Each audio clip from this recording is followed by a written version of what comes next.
quedamos en la última sesión que lograríamos sentar en su momento al doctor Jaime Castro, que es el padre de la municipalidad en Colombia, con Santiago Morales Sáenz, un inquieto hombre que está metido en este tema de la política y pretende un estatuto para Bogotá. Pero yo le pregunto a Santiago, ¿qué reparos le hace Santiago a lo que escribió, a lo que diseñó este revolucionario de la municipalidad en Colombia? ¿Qué reparos le hace a ese estatuto? Bueno, Para empezar, para ir al grano, porque ahora hablamos de los grandes inspiradores de esto que fueron también Víctor Hernán Barco y Mario Calderón Rivera. bueno, yo más que reparos lo que tengo es apreciaciones vistas desde el año 2017. Recordemos que el Estatuto Orgánico es una norma que es del año 93, que finalmente viene siendo una síntesis de un proceso tendiente hacia la descentralización que se gesta, en el caso específico de Bogotá, desde el año 54, cuando Bogotá por primera vez se divide en zonas. Posteriormente, en el año 68, me entero yo que el doctor Castro era en ese entonces asesor presidencial para asuntos de ordenamiento. Se comienzan a establecer o a generar otras normas, como la del situado, por ejemplo, que al final de cuentas, en el año 93, pues una serie de normas se condensan en el Estatuto Orgánico de Bogotá, se generan unos criterios para dividir Bogotá en zonas y se establece finalmente un estatuto orientado hacia una mayor eficiencia administrativa y hacia una mayor vinculación de los ciudadanos. En ese sentido, el estatuto es espectacular. Lo que hay que mirar es ese estatuto desde hoy, y ahí es donde tal vez surgen las críticas, que no son críticas destructivas ni mucho menos, sino es generar un debate a través del cual lleguemos a un consenso y establezcamos si definitivamente ese estatuto o esa zonificación que se hizo en aquel entonces es la que conviene para la ciudad que existe hoy en día. Recordemos que finalmente lo que se hace en esa primera zonificación es incluir o dejar con nombre propio una cantidad de municipios circunvecinos que para aquel entonces estaban recientemente anexados por cuestiones de población. Recordemos cómo creció la población a finales del siglo pasado en Bogotá, básicamente por desplazamiento, pero que hoy en día, visto desde hoy, teniendo en cuenta que ya todas esas localidades en últimas tienen unas problemáticas muy similares y están muy fusionadas entre sí, y teniendo en cuenta que ya hay muchos otros municipios que si fuera por esos criterios podrían hacer incluso parte de Bogotá para efectos de mayor eficiencia. Teniendo en cuenta eso, que hoy la situación es diferente, pues se hace necesario revisar en primera instancia lo que es la división actual para efectos de eficiencia administrativa. No es lo mismo 20 entes con burocracia propia o 20 entes con gasto propio que eventualmente una división un poco más pequeña o un poco menos de localidades. Esa es una gran pregunta que tengo. Y la segunda, de fondo, es lo que tiene que ver con la elección de los mandatarios, y me refiero específicamente a los alcaldes locales, menores anteriormente, locales posteriormente, y al papel que juegan las juntas administrativas locales, es decir, los ediles actualmente. Es decir, es una gran pregunta, es un debate. La inquietud me surge esencialmente por la coyuntura reciente, por lo que pasó recientemente con la destitución de algunos alcaldes, con la desvinculación y con el ingreso de otros que fueron elegidos en principio con nombre propio, a pesar de que se trata de un proceso entre meritocrático y democrático. Entonces, creo que la ciudad, respondiendo a su pregunta, la ciudad es otra, y los criterios bajo los cuales ha sido dividida Bogotá deben ser revisados. El estatuto le da las facultades al Consejo para que, por iniciativa del alcalde, se divida la ciudad de X o Y forma. Mi pregunta o mi inquietud, más allá de una crítica al estatuto, es: ¿ese estatuto nos funciona para efectos de realizar modificaciones a fondo a Bogotá? Esa es la pregunta, porque a mi criterio hay que revisar varias cosas. A ver, yo celebro en primer lugar que aspirantes a la Cámara de Representantes por Bogotá se ocupen en la campaña de los grandes temas de la ciudad. La campaña no puede reducirse a lo que en el argot político conocen ya en Bogotá con el nombre del TLC. Tamal, lechona y cerveza. Entonces hay necesidad O tejo, lechona Y chocolate. y chocolate buenísimo. No, Té, leche. otros dicen que tiene una segunda versión. ¿Cuál es? Tejo, teja, ladrillo y cemento. Ay, ay, ay, Bueno, ay. entonces, pero bueno, entrando al tema, vale la pena recordar que a comienzos de los 90, por un proceso más o menos largo y de múltiples razones, Bogotá había perdido lo que los científicos sociales llaman gobernabilidad. Es decir, la ciudad, la metrópoli, no era gobernable ni administrable. Afortunadamente, la Asamblea Constituyente se ocupa de Bogotá y aprueba 4 artículos que cambian el régimen político, fiscal y administrativo de la ciudad. Constituyente a la que usted perteneció y que usted inspiró en este tema. Y yo fui el ponente, Exacto. yo fui el ponente de esos 4 artículos. Pasamos de ser distrito especial a ser distrito capital. 2 años después se dicta el estatuto orgánico. Y vale la pena tener en cuenta lo siguiente: la Constitución del 91 y el Estatuto Orgánico son prácticamente coetáneos en el tiempo. La primera, pues del 91, el segundo del 93. Y ojo a lo siguiente: a la Constitución del 91 le habían hecho hasta comienzos de este año 44 reformas. 44 reformas. Unas de mayor entidad, de mayor trascendencia que otras, porque hay unas completamente anodinas, pero bueno, 44 reformas. A esas hay que sumarles las 5, 6, 7, 8 o 10 a que va a dar lugar el proceso de paz con las FARC. Ya hay 5 grandes reformas constitucionales aprobadas para implementar el acuerdo final. O sea que ya llegamos a las 50 reformas a la Constitución del 91.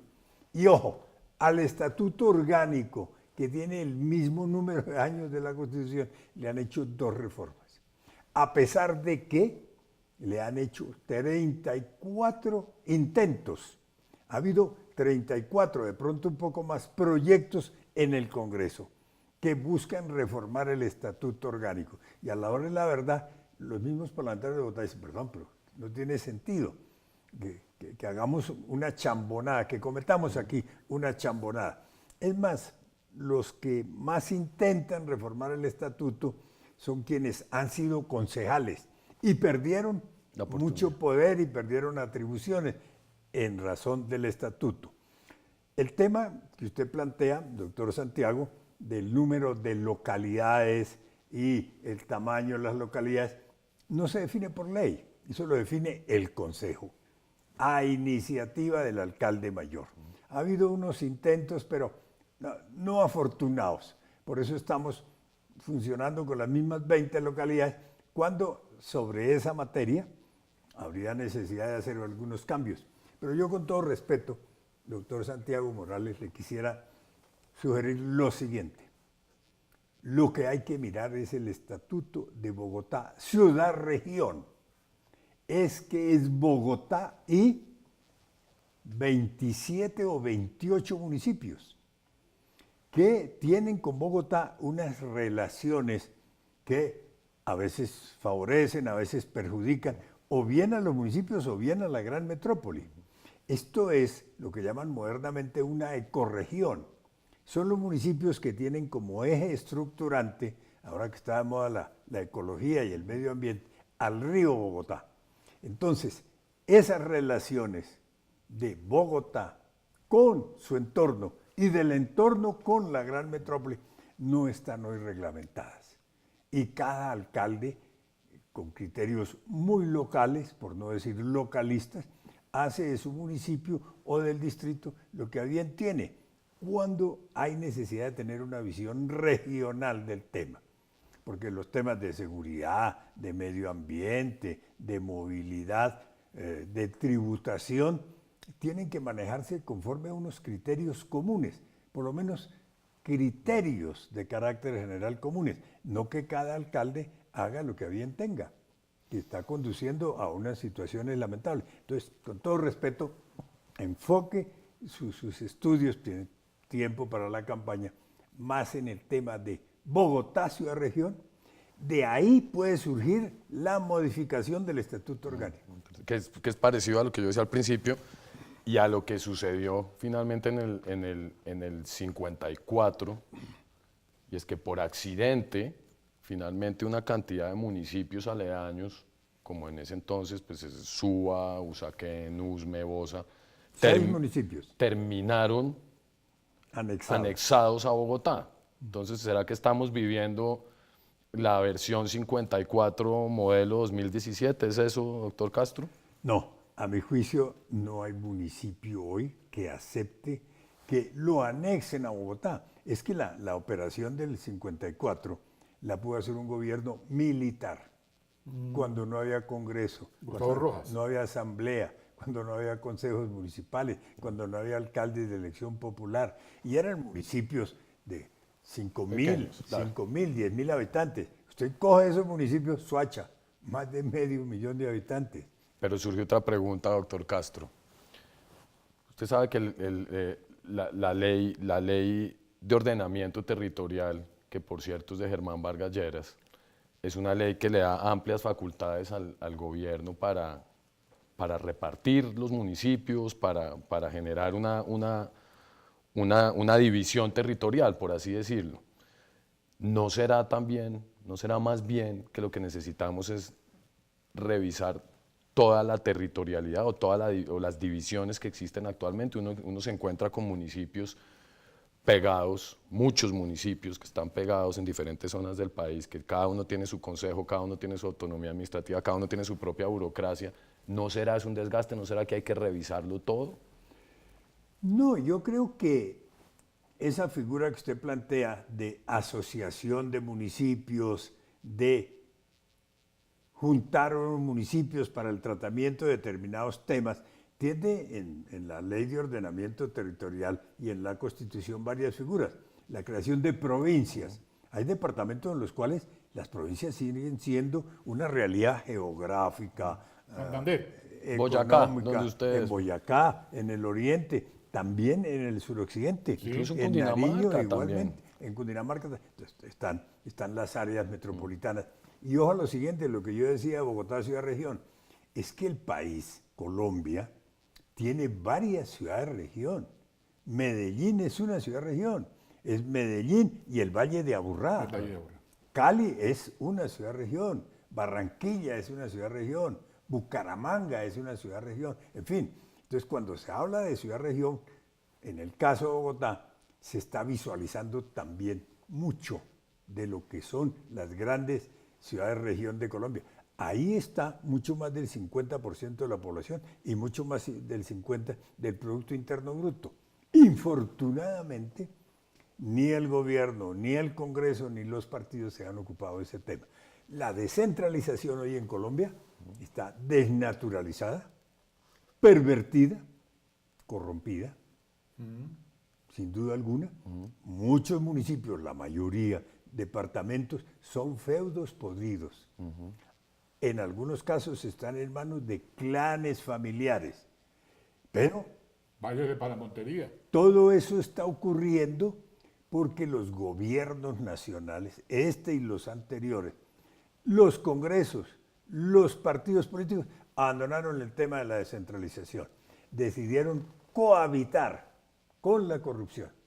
no hay gobierno nacional que le meta mano al tema, porque entonces los parlamentarios, que son producto no del ordenamiento territorial, sino del desorden territorial, son producto de eso. Si aparece un ministro que dice, vamos a cambiar el tema, le dicen, perdón, búsquese quién le vota el presupuesto nacional, búsquese quién le vota la ley de endeudamiento. Pero entonces aparece el partido de la contratación. Entonces aparecen los contratistas, que son los que están manejando el plan de ordenamiento territorial de los municipios. Entonces, cuando Empiezan financiando la campaña. empiezan financiando la campaña y se hacen los dueños de los alcaldes y de los concejales. Y todo terminó untado de mermelada. Claro. Bien untadito de mermelada. Es una cosa bastante delicada. Menos mal que lo dice el doctor Santiago, Menos mal que lo que dice, aspira por cambio radical. No lo estamos diciendo nosotros, que que no, somos que no hacemos personas muy parte ajenas, de la nosotros. unidad nacional. Sí, no, nosotros, ni de la unanimidad nacional, ni pertenecemos, ni pertenecimos al gobierno que se robó esto de un señor que atracó Bogotá, que aprendió en Bucaramanga, un señor Samuel Moreno, ni un señor que vivía borracho, que se llama Lucho Garzón, y luego un loco que le dio por ser alcalde de Bogotá y no hizo nada, de apellido Petro. Júrenos que cuando nosotros no estemos aquí no se va a referir a nosotros con esos En esos adjetivos. términos. Jamás, porque este es el mejor, William y yo Sí. compartimos oficio. En todas las barberías de los pueblos, el barbero era simultáneamente carpintero, sastre, leía y explicaba la Biblia. Claro. Yo en esta barbería soy el sastre también. tomo medidas. Ok. Sí, claro, toma medidas y las toma muy bien. Bueno, gracias por invitarme al club. No, es de verdad, porque esto... Lo aquí- recibimos de carpintero. Yo encantado. No, a mí Gracias. me gusta es tejer, ¿no? Yo, en realidad, sí, mi tema son los textiles y las artesanías tradicionales. La carpintería es un oficio Divino. bellísimo. Mi papá tenía una carpintería. Una vez le pregunté a Rogelio Sarmona, el gran arquitecto que me dijo que había estudiado en París en la Escuela de Bellas Artes. Le digo, cuénteme, ¿qué les enseñan allá? ¿Qué aprenden ustedes en ese edificio monumental de París que se llama la Escuela de Bellas Artes? Me dijo, yo me pasé allá 4 años aprendiendo a manejar con las manos, como un artesano, la madera, el hierro, el acero, la lata. Eso era lo que yo aprendí en la Escuela de Bellas Artesanía. Artes. Bueno, y fue el gran arquitecto colombiano. Hablemos del código de policía. ¿Cómo es el cuento del código? ¿Cómo vamos a resolver el problema del código de policía? Porque es que esto se nos convirtió en una cosa terrible. Me declaro incompetente ahí, yo no conozco el tema. ¿Usted jamás? No, perdón, Pero hay unas- un momentico. No hay que vincular el código de policía con la inseguridad. Ah, bueno, Correcto, sí, estamos está de muy acuerdo. No, aquí hay una cosa que, mire, justamente hoy estaba en ese debate hablando con gente que conoce el sector de vigilancia privada. Hoy 9 de noviembre. Hoy 10 9 de 10 noviembre, esta noviembre. mañana. Y recibí unos datos impresionantes que lo ponen a uno a pensar ya en términos de seguridad y por supuesto que también de convivencia y de policía. Hay 106.000 armas registradas en manos de particulares ¿En Bogotá? en Colombia. Ah, en Colombia. 106.000 armas. Las FARC entregaron 8.000 armas. Estamos hablando que tenemos lo equivalente a más o menos 10 veces lo que las FARC entregó en manos de los particulares. 10.000 armas, pero muy hierro. Ahí hierro. están incluidas las armas que manejan las compañías de vigilancia privada. Básicamente son esas, a esas armas me refiero, que están en manos de particulares, en las compañías de vigilancia. Eso nos pone a pensar. También recibo alguna información de que las FARC, el partido político de las FARC, está detrás de licencias para tener compañías de este tipo. Yo solamente les boto datos. Pero qué bueno. También me Yo le entero. mejoro tam- ese dato. está bueno el tema. Le mejoro el dato.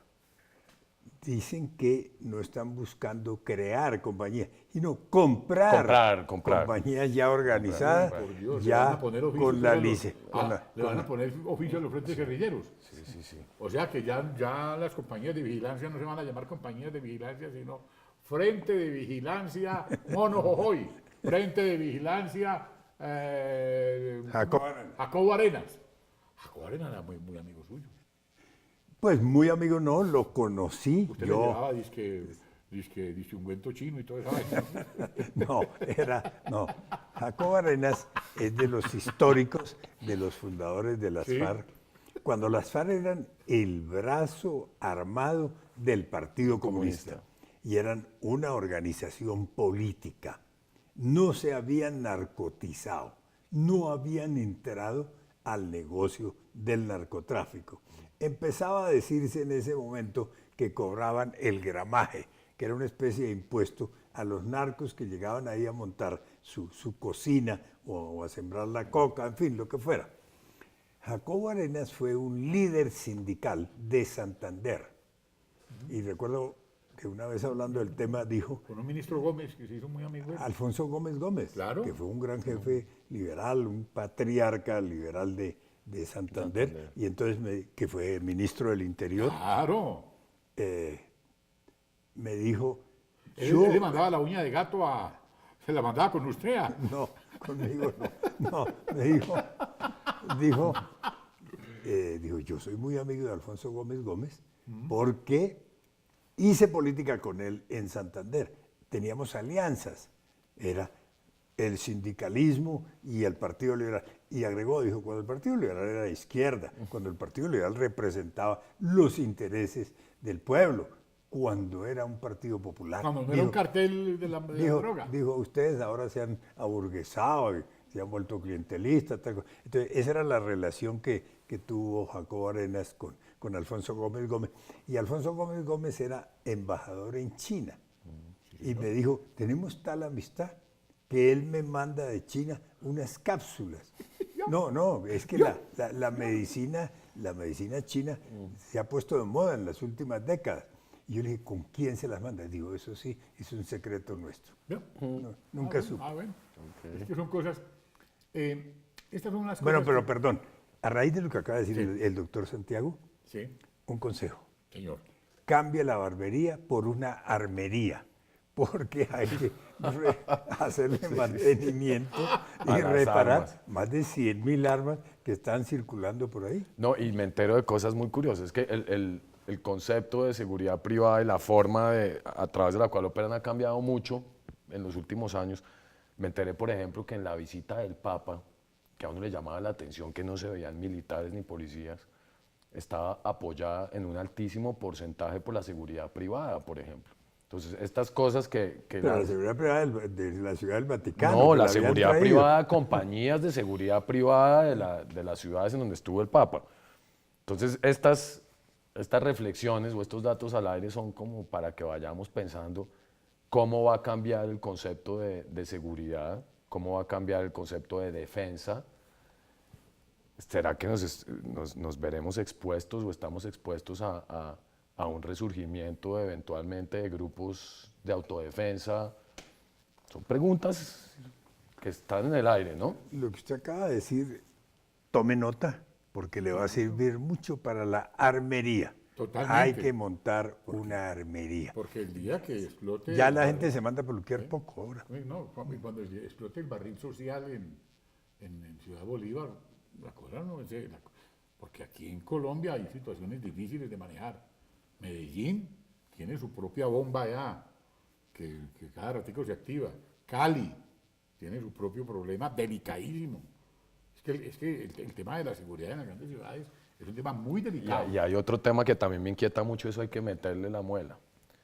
Se genera ahí una llamémoslo, ilegitimidad en ocasiones de quienes están poseyendo esas armas porque se les vencen las licencias. Los permisos que se dan para poseer armas son temporales y no son, llamémoslo, perpetuos o no son constantes en el tiempo. Entiendo que hay que renovarlas cada Hay que cierto renovarlas cada cierto tiempo, entonces ese tipo de preguntas hacen que la pregunta del código de policía casi que se vuelva irrelevante. Ya. En el sentido de que ese código de policía, que es relativamente nuevo, de hecho el ponente es de mi partido, el senador Germán Barón. Pero ya pues que ustedes... Pero es el senador Germán Barón, no yo, él como senador. Pero ese código fue hecho, ya es obsoleto a mi modo de ver, si lo miramos a la luz de las circunstancias a las cuales nos vamos a enfrentar una vez terminemos de definir todas las leyes, estas nuevas que reforman la Constitución en virtud Bueno, de los William y acuerdos. yo dejamos constancia Sí. de que no vivimos armados. Armados únicamente de paciencia, No más. Bueno, para ver todo lo que pasa sin protestar más. Esto está muy bueno. La verdad es que esta es la primera sesión con ustedes dos. Espero que su señoría nos acompañe. ¿Cuántos candidatos puede haber a la Cámara de Representantes por Bogotá? 18 candidatos. No, perdóneme, 18 elegidos. Ah, usted dice no cuántas curules, sino No. cuántos candidatos. Candidatos. Bueno, pues cada partido o movimiento puede presentar 18. Imaginémonos que debe por haber. firmas habrá y más. por firmas me enteré que hay 7 iniciativas en Bogotá. Entonces digamos que hay unos 7 partidos más 7 iniciativas, son 49. Perdón, son 14 y 14 por 18. ¿Eso cuánto nos está dando? No puede traerlos a todos. Estamos hablando Pero, de 100 y pico digamos, candidatos. Digamos lo siguiente. Hasta hoy, la bancada territorial más numerosa es la de Bogotá, que elige 18 representantes, porque eso es proporcional para la teleaudiencia, es proporcional al número de habitantes. Hasta hoy, esa es la bancada más numerosa, pero a partir del próximo 20 de julio, la bancada más numerosa puede ser la de la FARC. La FARC, Pues ya saben. la Fuerza Alternativa Alternativa Revolucionaria de Colombia. del Común. Del común. Del No, Común. así. Uy, ¿Por qué? Porque el acuerdo final le concede 5 representantes como mínimo. Aunque ponga apenas 100 votos o 500 votos, elige 5. dice- Obviamente van a elegir mucho más de los a 5. las 8, Ahora, a las 8 de la mañana ya hay 5. Sí, sí. No, desde hoy hay 5. sí, ya hay 5. Bueno, y luego hay 16 curules para la Cámara que se van a pronunciar en unos municipios que el mismo gobierno lo dijo en el proyecto que presentó. En esos municipios lo que hay es cultivos de uso ilícito, es decir, coca, amapola y dicen que opio, marihuana. Pero marihuana ya tengo entendido que casi no hay en cultivos, es más bien cultivos indoors, hidropónicos. Bueno, ya, no, Pero no, bueno, de cualquier eso es manera. problema. No dio el Pero Cauca. entonces, hay Pero no cultivos, marihuana. cultivos de uso ilícito, minería ilegal, ninguna institucionalidad. Entonces es válido preguntarse, las personas que van a ser elegidas allá, ¿quién les financia las campañas? ¿Y quién es el que manda en ese electorado? Entonces, la FARC, la Fuerza Alternativa, va a tener Revolucionaria del común. sin ningún problema, puede fácilmente tener la primera bancada en la Cámara de Representantes. Digo la primera por el número de miembros, puede tener más de 20. Y me permite ser más pesimista, ¿qué me preocupa más? De eso tenemos noticia y estamos al tanto, y es un hecho. Sí. Pero a mí lo que me preocupa es que todos sabemos que el mayor cáncer que tenemos en este país, que es el sistema electoral, que está diseñado para ser elegidos con plata y con mermelada, etcétera, Sí.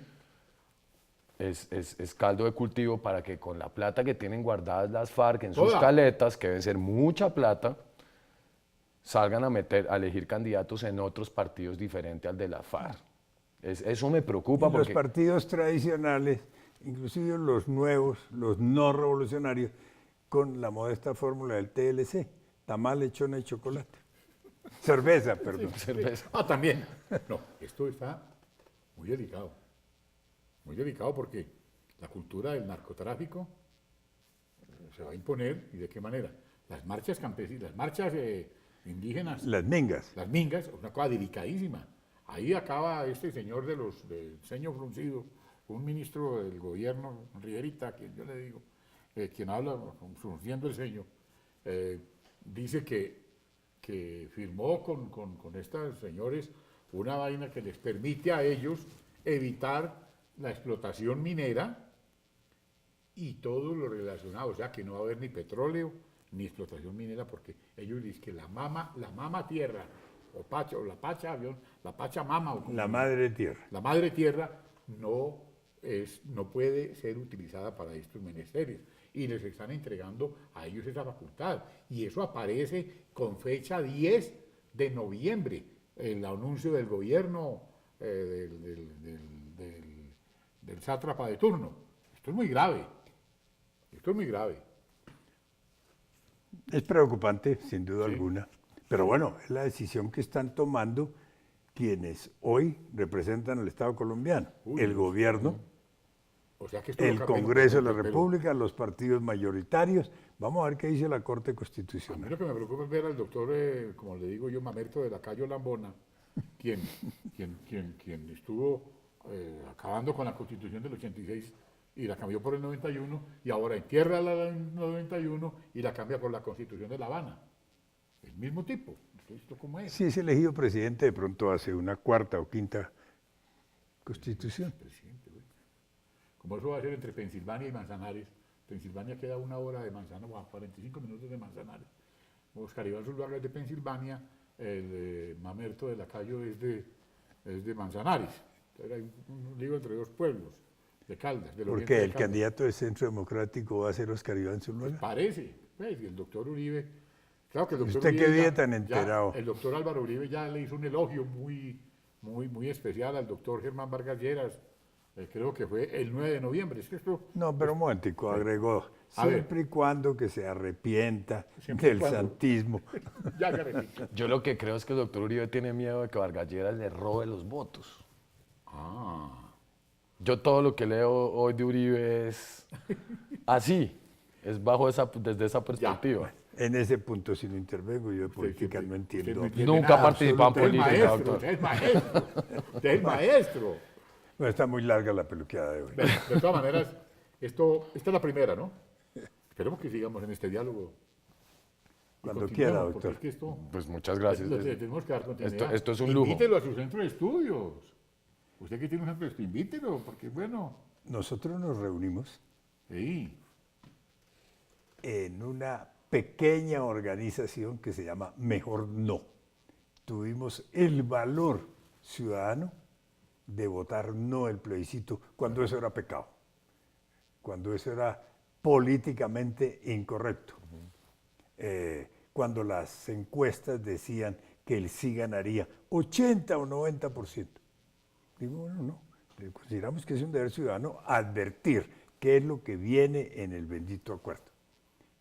Y todo lo que dijimos se ha venido confirmando, ahora Todo. con la denominada implementación. Entonces, doctor, cuando quiera venir a Mejor No, Muchísimas Allá gracias, lo doctor Castro. recibiremos. Y de verdad, muchas gracias a ambos por esta Porque estas bonita son unas cosas que invitación. a uno le llenan el alma, porque hay gente estudiosa. Y yo dije, qué bueno sentarlos y aquí están juntos. Es una delicia. Gracias. Y muchas gracias por estar. La próxima es con TLC. Sí, no, el próximo tema, el tema de las barras bravas, porque eso hace falta que Están lo con hablemos. nosotros. No, pero que están con nosotros no. Pero hay que Las de hablar. Millos están conmigo. Pero no, pero, ¿Ah, pero sí? no, Sí, pero no señor. por lo de los coscorrones, no. No. Ah, bueno, porque los coscorrones. la convirtieron en una punta de coscorrón. Bueno, de todas maneras, este es el primer capítulo que hemos hecho con el padre de la revolución municipal y con este hombre que aspira a darle unas luces al país desde la Cámara de Representantes. El doctor Santiago El padre de Morales. la municipalidad, ¿sabe quién es? El maestro Morales, que dejó algo memorable, Pueblito Viejo. Bueno, buenísimo. Muchas gracias.